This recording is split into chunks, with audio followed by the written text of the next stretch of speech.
नमस्कार दोस्तों, स्वागत है आपका अपनी YouTube channel study easy code में। आज हम बेसिकली बात करेंगे आईआर का, जो हमारा पीवाईक्यूज का सीरीज चल रहा था उसके थर्ड पार्ट का। ठीक है। हमने दो पार्ट ऑलरेडी अपलोड कर रखा है, जिसमें हमने अभी तक 2013 से लेकर 2022 तक के सारे क्वेश्चंस को डिस्कस कर लिया है। आज हम जो डिस्कस करेंगे, मतलब जो थर्ड पार्ट में रहेगा, वो है 2023 एंड 2024 तक के क्वेश्चंस को हम बेसिकली डिस्कस करेंगे। ठीक है, इसको आज फिनिश करेंगे and this will be the last part of हमारा पीवाईक्यू सीरीज। पीवाईक्यू सीरीज का हमारा ये लास्ट पार्ट रहने वाला है। ठीक है, इसके पहले मैं बता दूं आपको, हमने वेरियस लेक्चर्स को कवर कर रखा है पीवाईक्यू सीरीज में, जैसे पॉलिटी हो गया, हिस्ट्री हो गया, इन्वायरमेंट इकोलॉजी हो गया, इकोनॉमी हो गया, फिर उसके बाद साइंस एंड टेक हो गया एंड वेरियस सब्जेक्ट्स के जितने भी पीवाईक्यूज हमने ऑलरेडी काफी होलिस्टिक वे में कवर कर रखा है। तो ये हमारा थर्ड पार्ट रहने वाला आईआर का। चलिए इसको देखते हैं। पहला क्वेश्चन हम देखते हैं। बोला है consider the following pairs. Pairs दे रखा है, हमें बताना है कौन सा करेक्टली मैच्ड है। ठीक है, कौन सा करेक्टली मैच्ड है।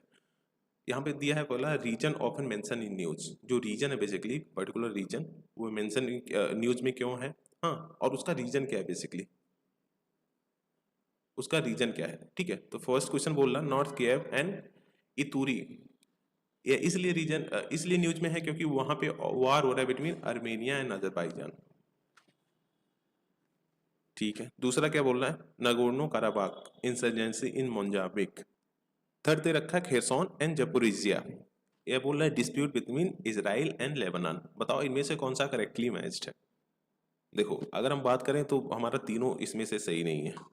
क्यों नहीं सही है, आइए थोड़ा सा मैप के थ्रू समझते हैं। जो नॉर्थ किवू एंड इतूरी है, बेसिकली कहाँ पे है, डेमोक्रेटिक रिपब्लिक ऑफ कॉन्गो। जो नॉर्थ ईस्टर्न पार्ट है डेमोक्रेटिक रिपब्लिक ऑफ कॉन्गो, वहां पे दे रखा है। ठीक है, इसमें क्या था, इसमें बताया है कि वार है बिटवीन आर्मेनिया एंड अजरबैजान, तो इसलिए हमारा यह गलत होगा। ठीक है, इसलिए हमारा यह गलत होगा। दूसरा क्या बोला था, नगोर्नो काराबाख रीजन।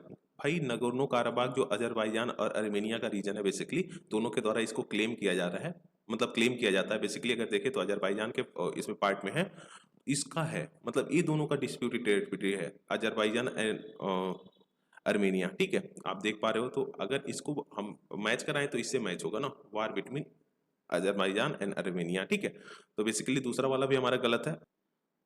और थर्ड वाला क्या था, खैरसॉन एंड जपोरिजिया। खैरसॉन देखो, खैरसॉन यहाँ पे है, जपोरिजिया यहाँ पे। ठीक है, तो ये यूक्रेन में है। कहाँ पे है, यूक्रेन में दे रखा है, और इसमें दे था disputed territory between Israel and Lebanon. ठीक है, तो इसी वजह से हमारा तीनों स्टेटमेंट गलत था।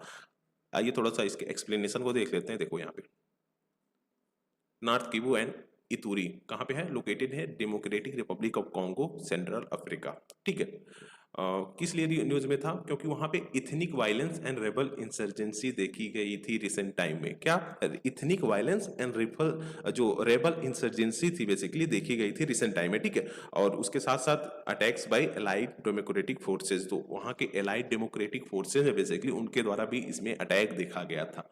अजरबैजान आर्मेनिया से रिलेटेड नहीं है, इसीलिए हमारा फर्स्ट वाला स्टेटमेंट गलत था। ठीक है, सेकंड बोल रहा था नगोर्नो काराबाख रीजन। यह देखो, यह डिस्प्यूटेड रीजन है between Armenia and Azerbaijan. Disputed territory है बेसिकली आर्मेनिया एंड अजरबैजान के, अगर देखें तो दोनों कंट्री के बीच। ठीक है, इसी वजह से हमारा सेकंड वाला भी गलत था, क्योंकि उसमें दे रखा था मोजाम्बिक। थर्ड वाला खैरसॉन एंड जपोरिजिया, यह यूक्रेनियन एक रीजन है। ठीक है, जब डिस्प्यूट हो रहा था, मतलब जब एक तरह से वार जब स्टार्ट हुआ था, धीरे धीरे करके रसिया के द्वारा उसको ऑक्यूपाई कर लिया गया था, तब यह न्यूज में था। ठीक है, तो इसी वजह से यह कहीं ना कहीं क्वेश्चन उस पर आया था। तो इससे क्या, थोड़ा सा आप इससे आप देख पा रहे हो कि मतलब ऐसे ऐसे पॉइंट्स भी आपको याद रखने होंगे। ठीक है, जहाँ पे भी क्लैशेस हो रखा है, कोई भी इंसर्जेंसी, जैसे अभी अभी फिलहाल हम देखें तो म्यांमार में ऐसा सीन बना हुआ था। ठीक है, तो आपको म्यांमार का जितना भी लोकेशन है बेसिकली उसको देख के जाना है। ठीक है, म्यांमार का लोकेशन देख के जाना, और भी जहाँ भी क्लैशेस हो रहे हैं उसका सारा लोकेशन आपको एग्जैक्टली पूरा याद होना चाहिए, पूरा आपको देख के जाना है। ठीक है, इसे हम बोलते हैं प्लेसेज इन न्यूज बेसिकली, इसीलिए हमारे लिए बहुत ज्यादा इंपॉर्टेंट हो जाता है। आपको लोकेशन याद होना चाहिए। हर साल 2 से 3 क्वेश्चन पूछ ले रहे हैं भाई, 6 से अगर 8 नंबर का आपका तैयार हो जा रहा है यहाँ से, तो बहुत सही है ना। क्या करना, आपको लोकेशन ही देखना है मैप में। बहुत सारे ऐसे वीडियोज भी पड़े होंगे, बाय द वे मैं खुद लेकर आऊंगा 1 से 2 दिन में इस पे वीडियो, जो प्लेसेज इन न्यूज है बेसिकली। ठीक है, तो चलिए नेक्स्ट क्वेश्चन को देखते हैं। क्वेश्चन नंबर सेकंड क्या बोला, कंसीडर फॉलोइंग पेयर्स। देखो इसमें भी लोकेशन ही पूछ लिया।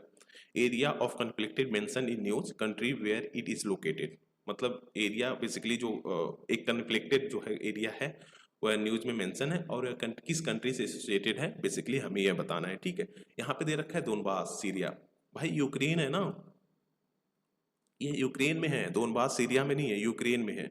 काचिन, काचिन ये हमें देखने को मिलता कहाँ पे, म्यांमार में।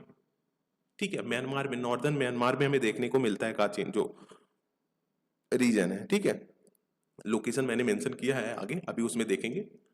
टिग्रे नॉर्थ है भाई, इथोपिया में है। कहाँ पे, इथोपिया में, इथोपिया में टिग्रे है। ठीक है, तो बेसिकली हमारा अगर देखें तो इसमें भी हमारा डी ऑप्शन होगा क्योंकि तीनों गलत है, समझ रहे हो, तीनों गलत है इसमें। डोनबास यूक्रेन में है, कासिन हमें म्यांमार में देखने को मिलता है, नॉर्दर्न म्यांमार में, एंड टिग्रे जो है बेसिकली इथोपिया में देखने को मिलता है, नॉर्दर्न इथोपिया में। ठीक है, तो बेसिकली आइए थोड़ा सा मैप के थ्रू समझते हैं इसको। देखो टिग्रे इथोपिया, काचिन हमें कहाँ पे, म्यांमार, जो नॉर्दर्न पार्ट है बेसिकली म्यांमार का, वहां पे देखने को मिलता है। ठीक है, और एक था दोनबास, दोनबास रीजन तो भाई दोनेत्स्क एंड लुसांग को मिला के होता है, मतलब ऐसे दोनबास रीजन। आई थिंक आगे मैप है, यहाँ पे है, हाँ देखो ये रहा दोनबास रीजन। ठीक है, this is Donbas region, basically Ukraine से एसोसिएटेड है। ठीक है, और इसमें दे रखा है सीरिया, कंप्लीटली रॉन्ग है। ठीक है, थोड़ा सा इसका एक्सप्लेनेशन देख लेते हैं। जैसे Donbas region in eastern Ukraine comprising Donetsk and Luhansk. ठीक है, ये रीजन कहीं ना कहीं मिलके एक दोनबास रीजन बनाता है। ठीक है, control in the part of pro Russian separatist, जो प्रो रशियन सेपरेटिस्ट है, जो रशिया के फेवर में सेपरेटिस्ट है बेसिकली, उनके द्वारा इसको कंट्रोल किया जाता है। ठीक है, काचिन हमें देखने को मिलता है नॉर्दर्न म्यांमार में, होम ऑफ काचिन इंडिपेंडेंस आर्मी। जो काचिन इंडिपेंडेंस आर्मी है बेसिकली उसका एक तरह से घर है वह। ठीक है, जो कि मिलिट्री, जो म्यांमार मिलिट्री है उससे फाइट करता है। इथोपिया में हमें देखने को नहीं मिलता है। टिग्रे, हाँ टिग्रे हमें नॉर्दर्न इथोपिया में देखने को मिलता है। एंड अगर देखें तो यह मेजर कॉन्फ्लिक्ट जोन था between Tigray people's liberation front and Ethiopian federal government. जो इथोपियन की गवर्नमेंट है, मतलब इथोपियन जो गवर्नमेंट है और जो टिग्रे पीपुल लिबरेशन फ्रंट है बेसिकली, जो एक तरह से ग्रुप है जो गवर्नमेंट के अगेंस्ट फाइट करता है, हाँ, तो उनके बीच में कहीं ना कहीं एक कॉन्फ्लिक्टेड रीजन है। ठीक है, तो बेसिकली यह कहाँ पे है, नॉर्दर्न इथोपिया में, यमन में हमें नहीं देखने को मिलता है। ठीक है, इसी वजह से D will be the right answer, क्योंकि एक भी उसमें सही नहीं है। अब यहाँ पे पूछा है how many above mention countries shares the land border with Ukraine. देखो यह भी इंपॉर्टेंट है, जितने भी कंट्रीज बेसिकली हमें किसी न किसी रीजन की वजह से कन्फ्लिक्ट में देखने को मिल रहे हैं। जैसे आप देख सकते हो इसराइल, इसराइल की जितनी भी लोकेशन है आपको पूरा पता होना चाहिए। उसके साथ साथ उसकी जो नेबरिंग कंट्रीज है, जैसे लेबनान हो गया। ठीक है, ये सब कंट्रीज का आपको प्रॉपरली लोकेशन पता होना चाहिए और उस रीजन का भी पूरा एकदम एग्जैक्टली पता होना चाहिए कहाँ पे क्या है। ठीक है, तो एग्जैक्टली आप कहीं ना कहीं इसको सॉल्व कर पाओगे। और यूक्रेन उस टाइम पे काफ़ी ज़्यादा न्यूज़ में था, तो ऐसे सिचुएशन में आपको पूरा उसके जो बॉर्डरिंग कंट्रीज हैं याद रखने चाहिए। अगर हम इसराइल की बात करें तो इसराइल की पूरी बॉर्डरिंग कंट्रीज आपको याद होनी चाहिए। ठीक है, और उसके साथ साथ कौन सा कंट्री जो मेडिटेरियन सी है उससे बॉर्डर टच कर रहा है, इसको भी आपको ध्यान में रखना है। यहाँ पे स्टेटमेंट दे रखा है बुल्गारिया, चेक Republic, Hungary, Latvia, Lithuania, Romania.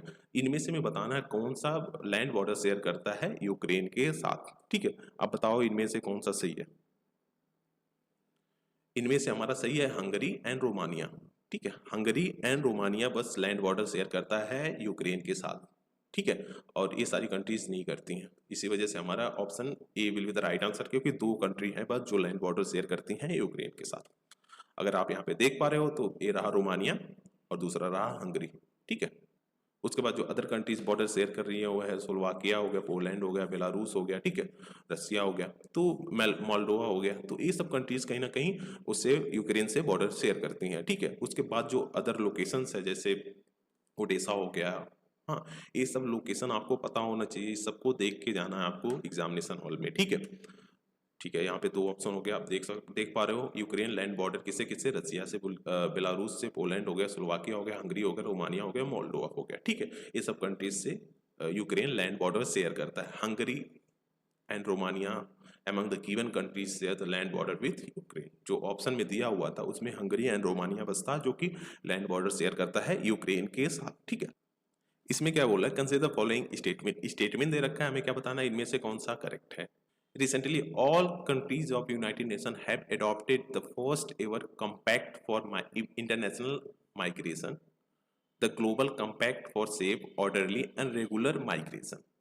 बोल रहा है कि जितनी भी यूनाइटेड नेशन के कंट्रीज हैं उनके द्वारा जो first ever compact for international migration, the global compact for safe orderly and regular migration, इसको अडॉप्ट किया गया है। ठीक है, दूसरा क्या बोल रहा है, objective and commitment stated in GCM था, मतलब global compact for safe orderly and regular migration binding on all United Nation member. बोल रहा है जो इसका ऑब्जेक्टिव एंड कमिटमेंट है ना, वह यूनाइटेड नेशन मेंबर कंट्रीज पे बाइंडिंग है। ठीक है, थर्ड क्या बोल रहा है, जो GCM addresses the internal migration और internally displaced people also in its objective and commitment. बोल रहा है जितने भी इंटरनल डिस्प्लेसमेंट होते हैं, हाँ, उसको भी कहीं ना कहीं इसके द्वारा एड्रेस किया जाता है, जो global compact for safe orderly and regular migration है। हमें बताना है इनमें से कौन सा करेक्ट है। देखो, करेक्ट बस हमारा फर्स्ट वाला है, क्योंकि जो दूसरा वाला है ना, objective and commitment stated in GCM are binding on UN members countries, ये गलत है, बाइंडिंग नहीं है भाई। ठीक है, बाइंडिंग नहीं है, यह इंपॉर्टेंट है, आपको इसको ध्यान में रखना है। ठीक है, थर्ड बोल रहा है जीसीएम एड्रेस इंटरनल, भाई इंटरनल माइग्रेशन को यह एड्रेस नहीं करता। ठीक है, इंटरनल माइग्रेशन को यह एड्रेस नहीं करता, इंटरनेशनल माइग्रेशन को एड्रेस करता है। ठीक है,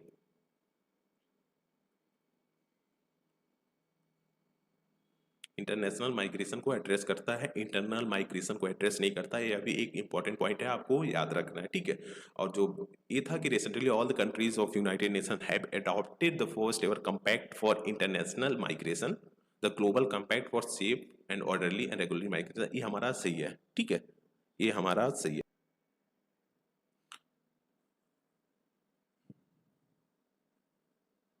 अब थोड़ा सा जो ये है basically global compact for migration, इसके बारे में थोड़ा सा जान लेते हैं।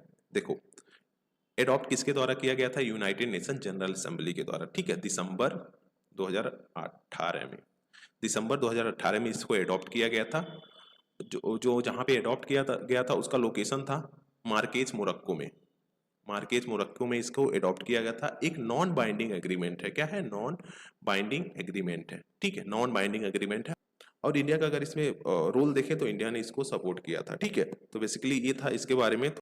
देखो, फर्स्ट आंसर यहाँ पे करेक्ट है हमारा। ठीक है, यहाँ पे थोड़ा सा एक्सप्लेनेशन के बारे में देख लेते हैं। Correct answer only one explanation, GCM global compact for safe orderly and regular migration कब अडॉप्ट किया गया था, 2018 में, UN international conference in Morocco में। ठीक है, मोरक्को में बेसिकली इसको अडॉप्ट किया गया था। और यह इंपॉर्टेंट चीज़ क्या है, बाइंडिंग एग्रीमेंट है। ठीक है, नॉन बाइंडिंग एग्रीमेंट है, कोई भी ऐसा लीगल ऑब्लिगेशन नहीं होता कंट्रीज के ऊपर कि उन्हें फॉलो ही करना है। ठीक है, कोई लीगल ऑब्लिगेशन नहीं होता है।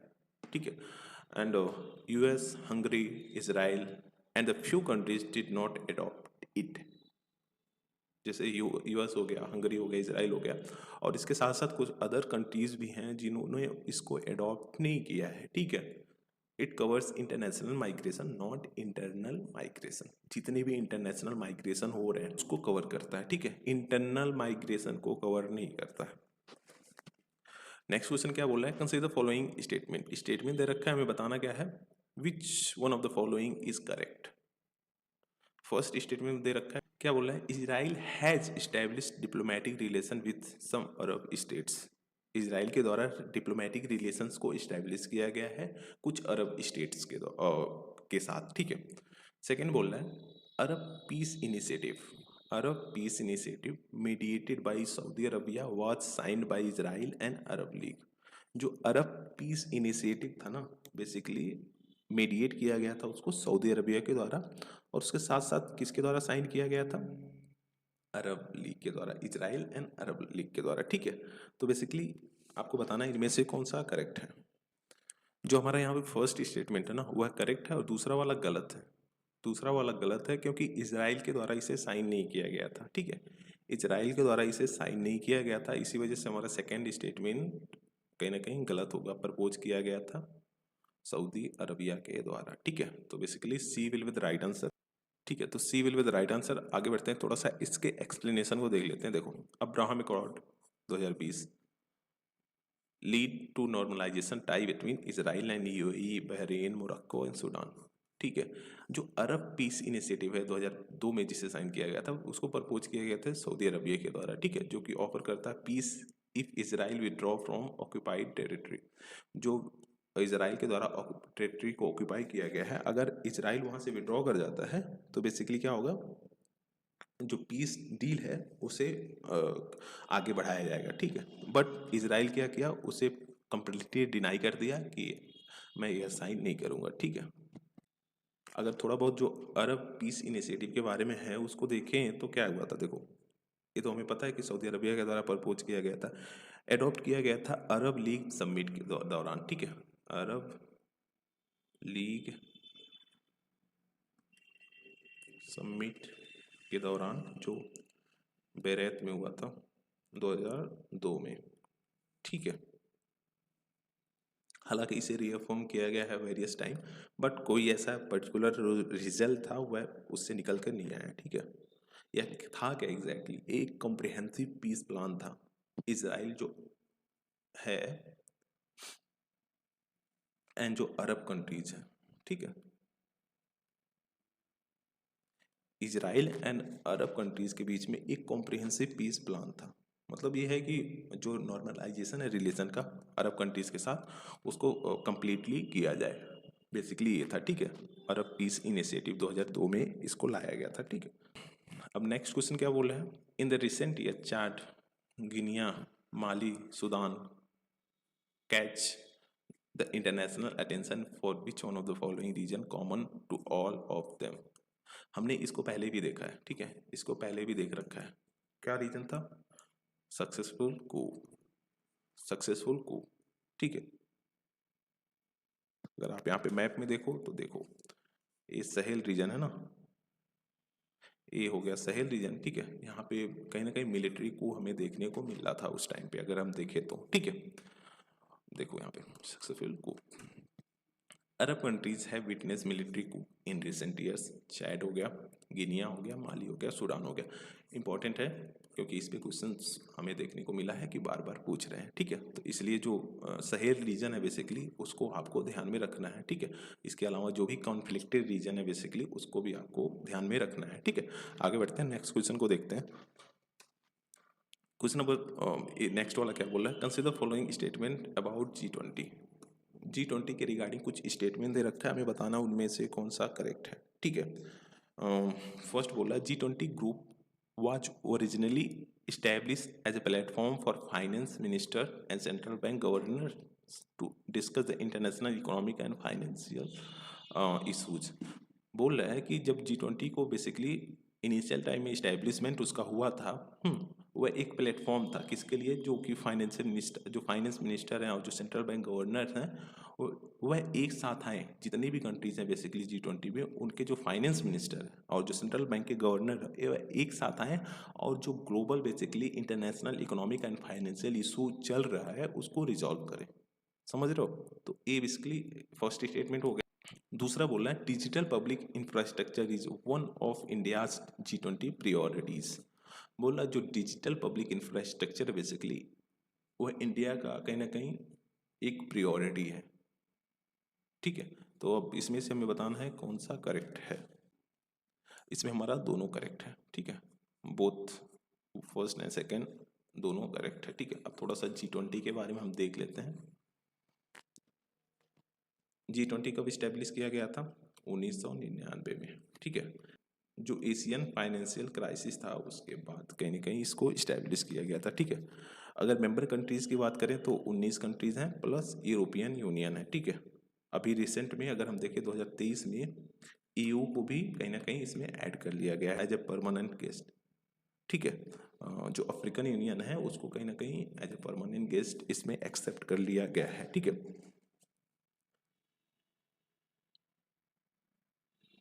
अगर जो करंट प्रेसिडेंसी हम देखें तो ब्राज़ील के पास है। किसके पास, ब्राज़ील के पास करंट प्रेसिडेंसी है 2025 का। अब बेसिकली क्वेश्चन ये आता है कि इसका मेन ऑब्जेक्टिव क्या है, मतलब G20 का सेटअप करने का मेन ऑब्जेक्टिव क्या है। देखो इसका मेन ऑब्जेक्टिव ये है ना कि जो ग्लोबल फाइनेंशियल स्टेबिलिटी है उसको प्रमोट किया जाए, हाँ, फिजिकल एंड जो मॉनेटरी पॉलिसी है उसमें एक तरह से कोऑर्डिनेशन लाया जा सके, सो दैट जो चीज़ें हैं उसको अच्छे तरीके से रन किया जा सके, ठीक है। इसके साथ साथ जो वेरियस इशूज है जैसे क्लाइमेट चेंज हो गया, digital economy, health care, energy security, inclusive growth, इस सब पे भी कहीं ना कहीं वर्क किया जाए, ठीक है। अभी जो G20 के मेंबर्स हैं उसमें देखें तो हमने देखा कि 19 कंट्रीज है। 19 कंट्रीज में कौन कौन है? अर्जेंटीना हो गया, Australia, Brazil, Canada, China, France, Germany, India, Indonesia, Italy, Japan, Mexico, Russia, Saudi Arabia, South Africa, South Korea, Turkey, UK, US, EU। इसके साथ साथ अफ्रीकन यूनियन भी, ठीक है। 2023 में इसको ऐड किया गया था इंडिया की प्रेसिडेंसी के टाइम पे, ठीक है। इंडिया एक फाउंडिंग मेंबर है G20 का, ठीक है। जो 2023 में इसका वो हुआ था, मतलब सबमिट हुआ था, वह दिल्ली में हुआ था, ठीक है। जिसमें हमने क्या देखा कि अफ्रीकन यूनियन को परमानेंट मेंबर इसको एडमिट किया गया था, ठीक है। इसके साथ साथ एक इनिशिएटिव ये लॉन्च किया गया था, global biofuel alliance, global biofuel fuels alliance, ठीक है। तो बेसिकली ये हो गया G20 के बारे में ऊपर ऊपर। अब थोड़ा सा हम आगे बढ़ते हैं, इसके थोड़ा सा एक्सप्लेनेशन को देख लेते हैं। देख लो, ओरिजिन हमें कब देखने को मिला था? 1999 में, ठीक है। जो एशियन फाइनेंशियल क्राइसिस था बेसिकली उस टाइम पे इनिशियली एक प्लेटफॉर्म था finance minister and central bank governors के द्वारा, मतलब बेसिकली एक प्लेटफॉर्म था जहाँ पे दोनों मीट करते थे, finance minister and central bank her countries के, और जो ग्लोबल इशूज़ हैं बेसिकली फाइनेंस के रिस्पेक्ट में, मतलब फाइनेंशियल जो क्राइसिस वगैरह हो रखा है उसको डील करते, ठीक है। इंडिया प्रेसिडेंसी 2023 में था, जो कि प्रमोटेड डिजिटल पब्लिक इंफ्रास्ट्रक्चर को such as UPI, Aadhaar, CoWIN model as a global public good, ठीक है। तो बेसिकली ये था, इसके बारे में अब आगे बढ़ते हैं। अब हमारा आ गया 2024 का, यानी 2023 का हमने देख लिया, ठीक है। 2023 का हमारा खत्म होता है, 2024 के क्वेश्चंस को देखते हैं।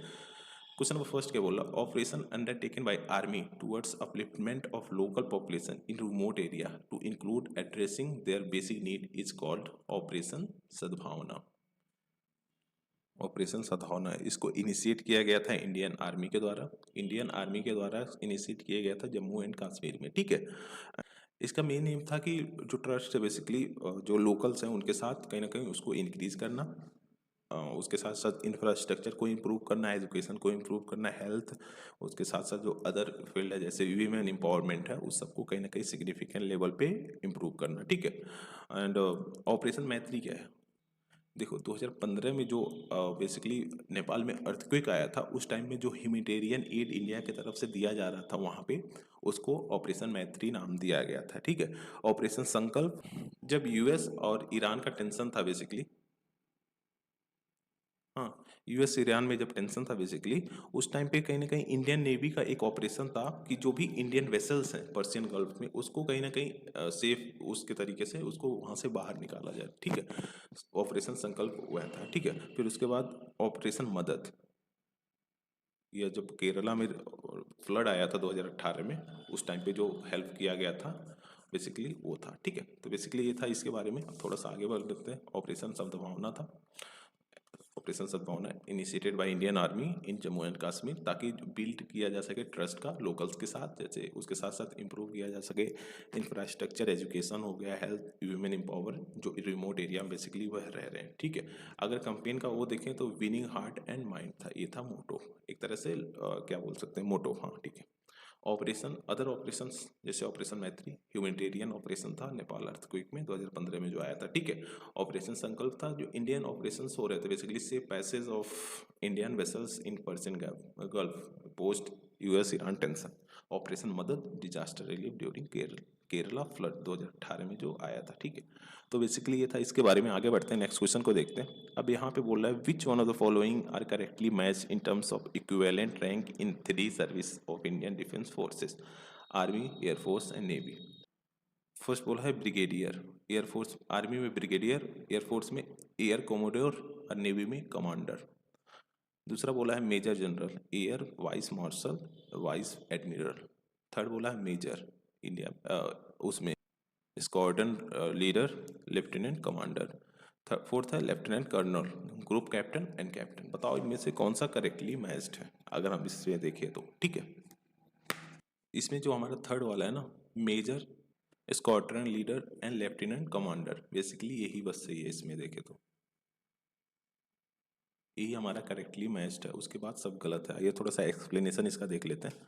देखो, मेजर आर्मी में मेजर बोलते हैं, स्क्वाड्रन लीडर एयरफोर्स में, लेफ्टिनेंट कमांडर नेवी में बोलते हैं, और जो ब्रिगेडियर है फिर उसके बाद air commodore, commodore not commander.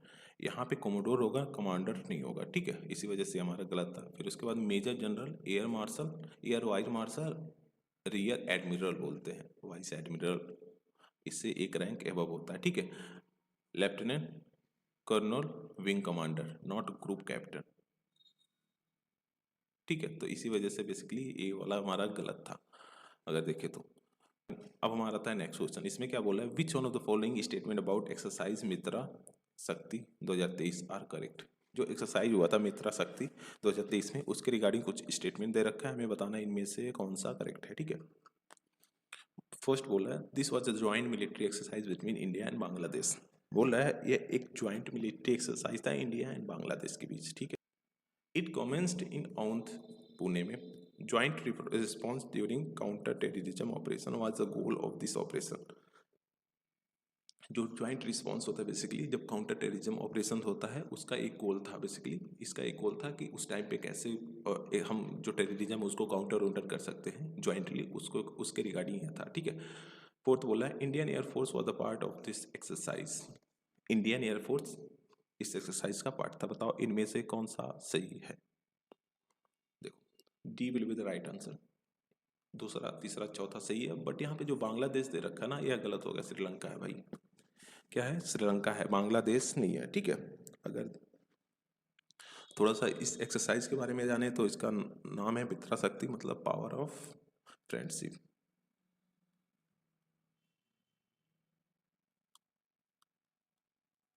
Power of friendship, ठीक है।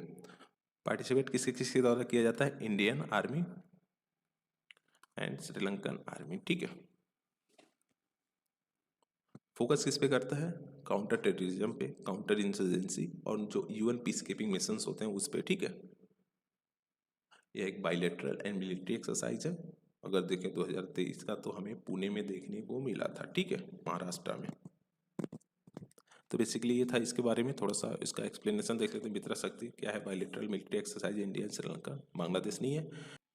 कंडक्टेड मतलब कहाँ कंडक्ट हुआ था, औंध मिलिट्री स्टेशन पुणे में जो है 2023 में, वहाँ पे कंडक्ट हुआ था, ठीक है। फोकस किस पे करता है, काउंटर टेररिज्म, काउंटर इंसर्जेंसी, और इसके साथ साथ क्या है, यूएन पीस कीपिंग जो मिशंस होते हैं उसमें भी, ठीक है। इन्वॉल्व है Indian army, not air force. Basically military के द्वारा इसे देखा जाता है, किया जाता है, ठीक है। आर्मी एयरफोर्स के द्वारा इसे नहीं किया जाता है, ठीक है। आइए नेक्स्ट क्वेश्चन पे बढ़ते हैं। नेक्स्ट क्वेश्चन क्या बोल रहा है, who of the following is the author of the book the India way and why Bharat matters. दोनों के ऑथर कौन है बताओ, ऐसे भी क्वेश्चन पूछ रहा है भाई, इसको भी थोड़ा बहुत ध्यान में रखना है, ठीक है।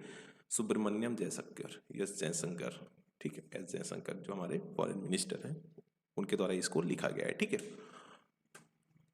Yes Jaishankar the India's external affair minister. The India way strategy for uncertain world और वाई भारत मैटर्स, दोनों के द्वारा, दोनों इन्हीं के द्वारा लिखा गया है, ठीक है। अब हमारा आता है कंसीडर फॉलोइंग पेयर्स। हमें बताना है कौन सा करेक्टली मैच्ड है। Country reason for being in news, हमें ये बताना है, ठीक है। अर्जेंटीना बोल रहा है वर्स इकोनॉमिक क्राइसिस वहाँ पे देखा गया है। Sudan forces war between countries regular army and paramilitaries. Turkey that its membership of NATO. बताओ इनमें से कौन सा करेक्टली मैच्ड है। देखो इसमें हमारा जो फर्स्ट वाला है ना, अर्जेंटीना वर्स इकोनॉमिक क्राइसिस, जी हाँ, यहाँ पे हमें ट्रिपल डिजिट इन्फ्लेशन देखने को मिला है, ठीक है। तो फर्स्ट वाला हमारा करेक्ट है। Sudan forces war between countries regular army and paramilitary, यह भी हमारा सही है, ठीक है। और जो टर्की है बेसिकली रिक्लाइन नहीं किया है, remain as a part of NATO, remain एक पार्ट है किसका, नाटो का, ठीक है। तो बेसिकली ये हमारा गलत होगा, तो B will be the right answer, क्योंकि दो पेयर्स बस इसमें हमारा करेक्ट है, ठीक है। आप देख पा रहे हो Argentina force face triple digit inflation debt crisis IMF के द्वारा इसे नेगोशिएशन किया गया है, ठीक है, ताकि मतलब लोन वगैरह को दिया जा सके उसको। Sudan, civil war between Sudan arm force and rapid support forces, ठीक है। Turkey remain a NATO members, मतलब वो नाटो मेंबर है basically, even mediate in NATO affairs, ठीक है। तो बेसिकली ये था, इसके बारे में हम आगे बढ़ते हैं, नेक्स्ट क्वेश्चन को देखते हैं, ठीक है। अब यहाँ पे बोला है consider following statement. Statement first बोला है Sumed pipeline is a strategic route for Persian gulf oil and natural gas shipment to Europe. Second क्या बोला है, Sumed pipeline connect the Red Sea with Mediterranean Sea. इनमें से हमें कौन सा क्या बताना है, करेक्ट बताना है, ठीक है। बोला जो सुमेट पाइपलाइन है एक स्ट्रेटेजिक रूट है बेसिकली, किसके लिए, Persian gulf oil and natural gas shipment to Europe, मतलब वहाँ से जो ऑयल एंड और नेचुरल गैस को कहीं ना कहीं भेजा जाएगा यूरोप में, एक कहीं ना कहीं एक स्ट्रेटेजिक रूट को शो करता है, ठीक है। Sumed pipeline connected to Red Sea with Mediterranean Sea, मतलब यह कनेक्ट करता है रेड सी मेडिटेरियन सी से, ठीक है। बताओ कौन सा करेक्ट है इसमें। इसमें हमारा दोनों करेक्ट है, ठीक है, दोनों करेक्ट है। तो जो सेकंड वाला है वह एक कहीं ना कहीं करेक्ट एक्सप्लेनेशन है फर्स्ट का। आइए थोड़ा सा इसके मैप के थ्रू समझते हैं। आप देख पा रहे हो यहाँ पे सुमेट पाइपलाइन, ठीक है। जो फर्स्ट वाला बोला था कि ये एक स्ट्रेटेजिक रूट को शो करता है कहीं ना कहीं, जो पर्शियन गल्फ में यहाँ पे जो ऑयल है यहाँ पे ट्रांसपोर्ट किया जाएगा, यहाँ से फिर इसको यूरोप में भेजा जाएगा, ठीक है। तो बेसिकली फर्स्ट वाला सही था। दूसरा क्या बोल रहा है कि रेड सी और मेडिटेरियन सी को कनेक्ट करता है, ऑब्वियसली आप देख ही पा रहे हो यहाँ पे, ये हो गया मेडिटेरियन सी, ये हो गया रेड सी, इसको कनेक्ट कर रहा है ना, यहाँ से कनेक्ट कर रहा है, तो इसी वजह से हमारा सेकंड वाला भी करेक्ट था, ठीक है। आप देख पा रहे हो यहाँ पे, ठीक है। Sumed Suez Mediterranean pipeline located कहाँ पे है, इजिप्ट में। एक अल्टरनेटिव है Suez canal for oil transport, मतलब अभी तक जो शिप के थ्रू कहीं ना कहीं ऑयल वगैरह का ट्रांसपोर्ट किया जाता था उसका एक अल्टरनेटिव है, स्पेशली जो स्वेज कनाल है वहाँ पे, ठीक है।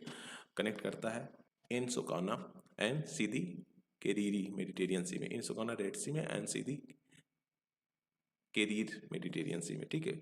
And crucial for Persian gulf oil reaching Europe, ठीक है। मतलब जो पर्शियन गल्फ में ऑयल वगैरह प्रेजेंट है सिग्निफिकेंट लेवल पे, उसको कहीं ना कहीं यूरोप में भेजा जाएगा इसके थ्रू, ठीक है। तो बेसिकली ये था, इसके बारे में आगे बढ़ते हैं, नेक्स्ट क्वेश्चन को देखते हैं। क्वेश्चन नंबर नेक्स्ट क्वेश्चन क्या बोल रहा है, कंसीडर फॉलोइंग स्टेटमेंट। स्टेटमेंट दे रखा है, हमें बताना है क्या करेक्ट है, ठीक है। फर्स्ट बोल रहा है India is a member of international grain council, बोल रहा है इंडिया एक मेंबर है इंटरनेशनल ग्रीन काउंसिल का, ठीक है। दूसरा बोला है country need to be a member of international grain council for exporting और इंपोर्टिंग राइस एंड व्हीट।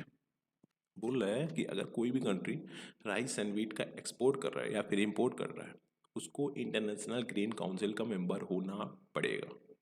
बताओ क्या इसमें से करेक्ट है। यार ऐसे तो देखे तो फिर हमारा सेकेंड वाला तो गलत है, क्योंकि ऐसा नहीं है भाई, बहुत सारे ऐसे कंट्रीज हैं जो एक्सपोर्ट करते हैं इंपोर्ट करते हैं वीट को, but not a part of international grain council. First वाला हमारा सही है, क्योंकि India is a member of international grain council, ठीक है। इंडिया एक मेंबर है इंटरनेशनल ग्रीन काउंसिल का।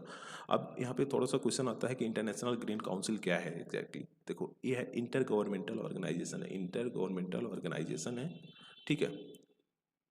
इस्टेब्लिश किया गया था इसको ग्रीन ट्रेड कन्वेंशन 1995 के तहत, ठीक है।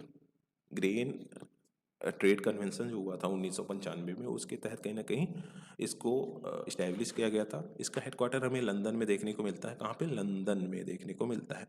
इंडिया एक मेंबर है इसका, ठीक है। अगर देखें तो ये इंक्लूड करता है बोथ मेंबर, जो एक्सपोर्टिंग कंट्रीज है और इंपोर्टिंग कंट्रीज है दोनों का, जैसे यूएस हो गया, यू हो गया, इंडिया हो गया, रशिया हो गया, ऑस्ट्रेलिया हो गया, ठीक है। इसका मेन ऑब्जेक्टिव क्या है, देखो यह प्रमोट करता है ना कि जो ग्रेन का ट्रेड हो रहा है वह ओपन हो और फेयर हो ग्लोबली, ठीक है। मतलब क्या है, बेसिकली यह प्रमोट करता है open and fair grain trade globally, ठीक है। इसके साथ साथ मार्केट ट्रांसपेरेंसी को भी कहीं ना कहीं इंप्रूव करता है। इसके साथ साथ क्या करता है, जो ग्लोबल ग्रीन एंड राइस की इकोनॉमी है बेसिकली उसको भी मॉनिटर करता है, एनालाइज करता है, ठीक है। तो बेसिकली ये था, इसके बारे में आप थोड़ा सा अब इस क्वेश्चन के रिगार्डिंग जो एक्सप्लेनेशन है उसको देख लेते हैं। आप देख पा रहे हो कि यहाँ पे फर्स्ट वाला आंसर हमारा सही है, क्योंकि इंडिया पार्ट है एक तरह से इंटरनेशनल ग्रीन काउंसिल का। और सेकेंड वाला हमारा गलत था, क्योंकि ऐसा कुछ है ही नहीं कि जो exporting and importing rice and wheat countries हैं बेसिकली उनको पार्ट होना पड़ेगा इंटरनेशनल ग्रीन काउंसिल का, ठीक है। एक्सप्लेनेशन में देखें तो India is a member of international grain council. IGC is a intergovernmental organization जो कि प्रमोट करता है cooperation in grain and trade में, ठीक है। बट जो मेंबरशिप है ना कि वह मैंडेटरी है कि आपको मेंबर होना पड़ेगा अगर आप ग्रेन का ट्रेड कर रहे हैं, ये गलत है, ठीक है। क्योंकि चाइना अगर देखें तो चाइना उसका मेंबर नहीं है, चाइना मेंबर नहीं है बट स्टिल ट्रेड करता है ना, तो बेसिकली ये था। आगे बढ़ते हैं, नेक्स्ट क्वेश्चन को देखते हैं। इस क्वेश्चन में क्या बोला है कंसीडर फॉलोइंग स्टेटमेंट। स्टेटमेंट दे रखा है, हमें बताना क्या है, करेक्ट। फर्स्ट स्टेटमेंट बोला है there is instability and worsening security situation in Sahel region. जो हमने पीछे देखा ना कि साहेल रीजन होता बेसिकली जो कंट्रीज था माली वगैरह, हाँ, वहाँ पे इनस्टेबिलिटी देखी गई है और साथ ही साथ जो सिक्योरिटी का सिचुएशन है बेसिकली काफ़ी ज़्यादा खराब हो रखा है, ठीक है। सेकेंड स्टेटमेंट बोला है there have been military take over coups d'etat in several countries of Sahel region in recent past. बोल रहा है कि कुछ जो वेरियस कंट्रीज है बेसिकली साहेल रीजन में, वहाँ पे मिलिट्री का टेक ओवर हुआ है, मतलब एक तरह से कहीं ना कहीं मिलिट्री रूल आ गई है, ठीक है। इसकी वजह से यह स्टेबिलिटी एंड सिक्योरिटी सिचुएशन हमें देखने को मिला है। बताओ इनमें से कौन सा सही है। देखो इनमें से हमारा जो है ना वो फर्स्ट वाला सही है। Both statement first and second are correct. Statement second explains the statement first, मतलब दोनों स्टेटमेंट सही है और जो स्टेटमेंट सेकंड है बेसिकली वो फर्स्ट को एक्सप्लेन कर रहा है, ठीक है। थोड़ा सा इसका देखें तो देखो ये हो गया माली, हो गया नाइजर, हो गया चाड, हो गया सूडान, हो गया नाइजीरिया। बेसिकली इन सब रीजन में हमें मिलिट्री का कहीं ना कहीं वो देखा गया है काफ़ी ज़्यादा, ठीक है, एक तरह से कू, ठीक है। तो इसी के रिगार्डिंग वो स्टेटमेंट था। अब देख पा रहे हो दोनों सही है। साहेल रीजन बेल्ट बिलो सहारा इंक्लूडिंग माली, बुर्कियानो फासो, नाइजर, बेसिकली और भी कंट्रीज हैं इसमें, ठीक है, फेस कर रहा है Islamic insurgency, food insecurity and military coups, ठीक है। जो कूप है basically Mali, Burkina Faso, Niger, Chad and Sudan में, उसकी वजह से कहीं ना कहीं stability and loss of international aid हमें वहाँ पे देखने को मिल रहा है, ठीक है। तो बेसिकली ये था इसके बारे में। आगे बढ़ते हैं, नेक्स्ट क्वेश्चन को देखते हैं। Question number I mean last question है, क्या बोल रहा है, consider following statement regarding world toilet organization. World toilet organization के रिगार्डिंग स्टेटमेंट दे रखा है और हमें बताना क्या है, करेक्ट वन। फर्स्ट वाला बोला है it is one of the agency of United nation. बोला है यह एक एजेंसी है किसका, यूनाइटेड नेशन का, ठीक है। दूसरा क्या बोला है, world toilet summit, world toilet day, world toilet college are the initiative of this organization to inspire action to tackle the global sanitation crisis. मतलब बेसिकली क्या है, ग्लोबल सैनिटेशन क्राइसिस को टैकल करने के लिए वर्ल्ड टॉयलेट ऑर्गेनाइजेशन के द्वारा ये सारी चीज़ें कहीं ना कहीं इनिशिएट किए गई हैं, ठीक है। थर्ड क्या बोल रहा है, the main focus of this of its function is to grant fund to least developed countries and developing countries to achieve the in to open defecation. मतलब ओपन डेफिकेशन मतलब जो खुले में शौच वगैरह करते हैं बेसिकली, उसको ख़त्म करने के लिए ये क्या करेगा, फंड को ग्रांट करेगा किसको, लीस्ट डेवलप्ड कंट्रीज और जो डेवलपिंग कंट्रीज हैं उसको, ठीक है। अब बताओ इनमें से कौन सा करेक्ट है। देखो इसमें करेक्ट हमारा सेकेंड वाला बस है, ठीक है, सेकेंड वाला है। क्योंकि जो वर्ल्ड टॉयलेट ऑर्गेनाइजेशन है यह एक एनजीओ है, क्या है, एनजीओ है, ठीक है, यूनाइटेड नेशन का एजेंसी नहीं है। इसी वजह से फर्स्ट वाला हमारा गलत होगा। दूसरा सही है क्योंकि world toilet summit, world toilet day and world toilet college are the initiative of organization to inspire the action tackle to global sanitation crisis, ठीक है। ग्लोबल सैनिटेशन जो क्राइसिस वगैरह हो रखा है बेसिकली उसको टैकल करने के लिए ये सब इनिशिएटिव को वर्ल्ड टॉयलेट ऑर्गेनाइजेशन के द्वारा लॉन्च किया गया है, ठीक है। थर्ड वाला बोल रहा है the main focus of this function is grant fund. भाई ग्रांट फंड वगैरह कुछ ग्रांट नहीं करता, ठीक है, कोई ऐसा फंड वगैरह ग्रांट नहीं करता। इसी वजह से थर्ड वाला हमारा गलत होगा। तो A will be the right answer. अब थोड़ा सा वर्ल्ड टॉयलेट ऑर्गेनाइजेशन के बारे में जान लेते हैं। कब फॉर्म हुआ था, 2001 में। 2001 में फॉर्म हुआ था। जो जैक सिम है बेसिकली एक सिंगापुर बेस्ड इंटरप्रेन्योर थे, बेसिकली उनके द्वारा कहीं ना कहीं इसे फाउंड किया गया था, ठीक है। हेडक्वार्टर हमें इसका सिंगापुर में देखने को मिलता है। क्या है, एक नॉन प्रॉफिट इंटरनेशनल ऑर्गेनाइजेशन है, ठीक है, नॉन प्रॉफिट इंटरनेशनल ऑर्गेनाइजेशन है जो कि फोकस करता है सैनिटेशन एंड टॉयलेट एक्सेस पे, ठीक है। तो बेसिकली ये था इसके रिगार्डिंग कुछ एक्स्ट्रा इन्फॉर्मेशन। आगे बढ़ते हैं, इसका थोड़ा सा एक्सप्लेनेशन देख लेते हैं। देखो वर्ल्ड टॉयलेट ऑर्गेनाइजेशन 2001 में फाउंड किया गया था, independent NGO, not UN agency, मतलब एक यूएन एजेंसी नहीं है, इंडिपेंडेंट एनजीओ है, ठीक है। वेरियस इनिशिएटिव को लॉन्च किया, जैसे वर्ल्ड टॉयलेट डे 19 नवंबर को, लेटर एडॉप्टेड बाय यूएन, ठीक है। फोकस इस पे करता है advocacy, awareness, not direct funding, awareness वगैरह को फैलाता है, फंडिंग वगैरह को नहीं देखता, ठीक है। तो बेसिकली ये था हमारा आईआर का क्वेश्चन। हमने इसको काफ़ी होलिस्टिक वे में, पूरा डिटेल वे में देख लिया है, ठीक है। I hope you enjoyed the session. Thank you for watching. Please do like, share and subscribe. Thank you guys.